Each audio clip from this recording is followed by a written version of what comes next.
Hello ladies and gentlemen, I'm going to dabble into a video series that's talking about a very massive series of controversial a set of ideas, talking about a lot of controversial things.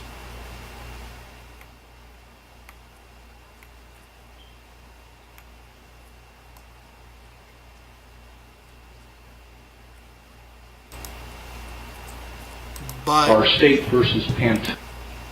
And you just got a little bit of a blooper.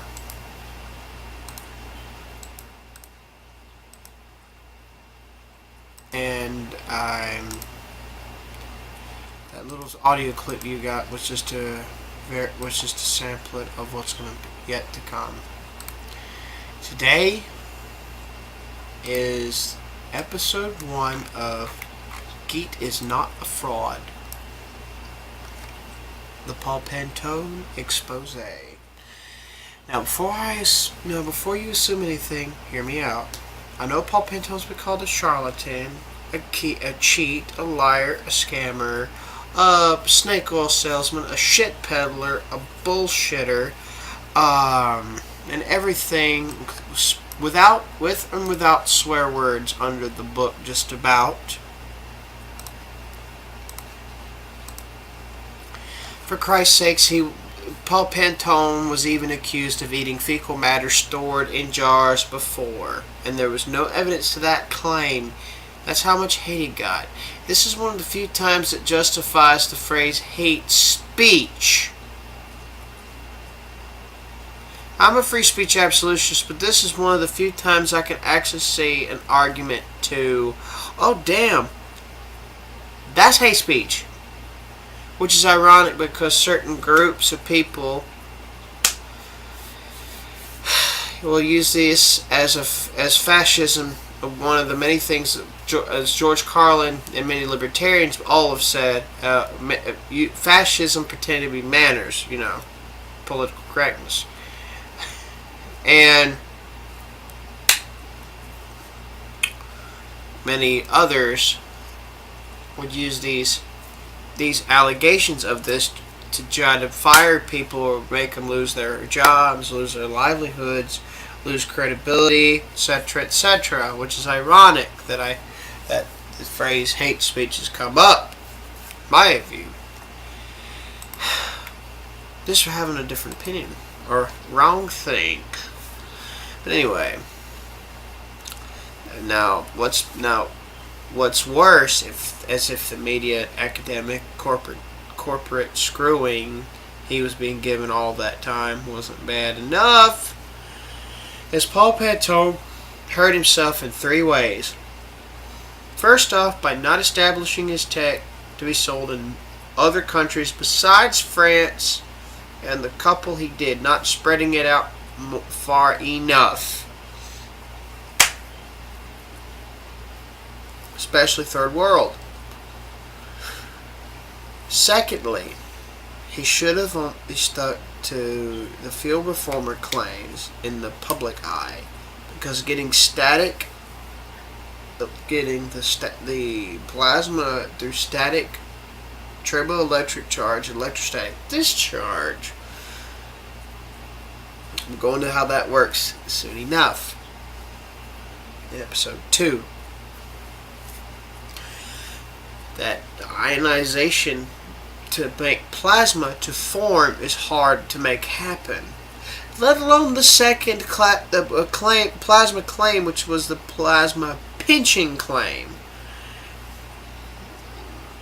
Getting ionization based off static discharge, static buildup is hard enough. Let alone the plasma pinch claim that I will go into in episode 2.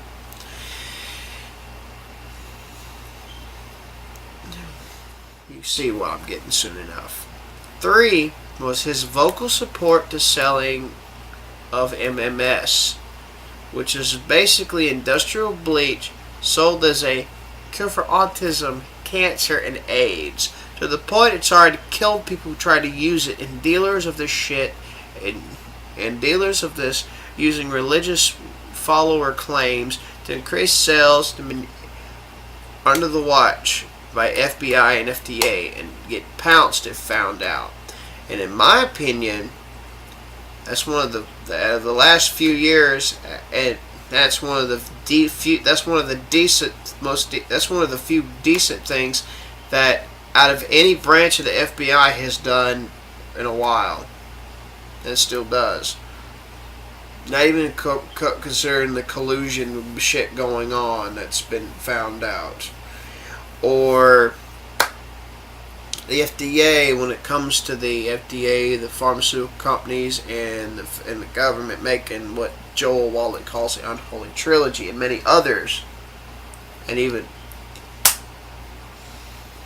to the point the American Health Association finally admits medical doctors need more nutritional training, as of recently.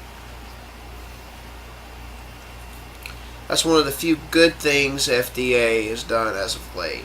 Well, hell, for Christ's sakes, you could use the same arguments Milton Friedman had about FDA back in the 1970s. But just in a different way. Same argument. But I gave you my view on the FBI and the FDA. I'm not saying it's all bad. I'm not one of those that's going to screech out, "Oh, cops are bad, blah, blah, blah." No, I'm just saying out of the several branches that have done shady shit in the last recent years, the FDA and certain branches of the FBI have pulled. This is one of the few good things they've done lately. Those branches and the FDA have done lately. While they do some good, they also make setbacks. Milton Friedman's talked about FDA back then. You'll see if you watch that one. It's very logical, very reasonable. But anyway, I can fully admit this. Back a couple of years ago, I tried defending Pantone, but I did it in a fashion you would describe as full retard, or in my opinion, you would call on the internet full tard. See how I censored myself? My request to that is, please never do that.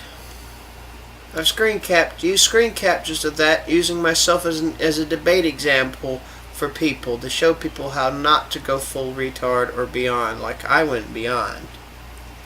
That's hard to ever come back from. You could find it in my old Count West Gmail history that Google is still yet to let me get back in.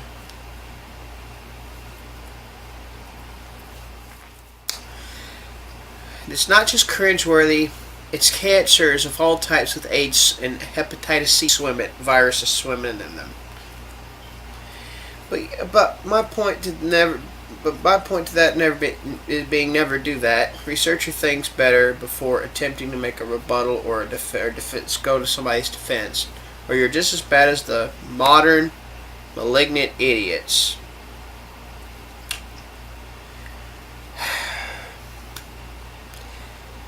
Important lesson I learned aside, you can go find out about the research relating to the designs based on Pantone system. It's crazy how steep a lot of academic ignorance and the many forms of corruption over here in the U.S. and certain other parts of the world, while it truly is on the subject. There's so much corruption, how steep corruption is in these parts of the world on the subject, while the French fully accept it and sell a version of it, which is crazier. But and they sell it, by the way, but I'm going to get into that along with the other evidence to prove that he wasn't a fraud, and it needs more scientific study. It needs more rigorous study, and I will even post a link. I even posted a link on Serval One's video that I will also mention as well in episode 2. So I will see you then, everyone. Live long and prosper. I will see you soon.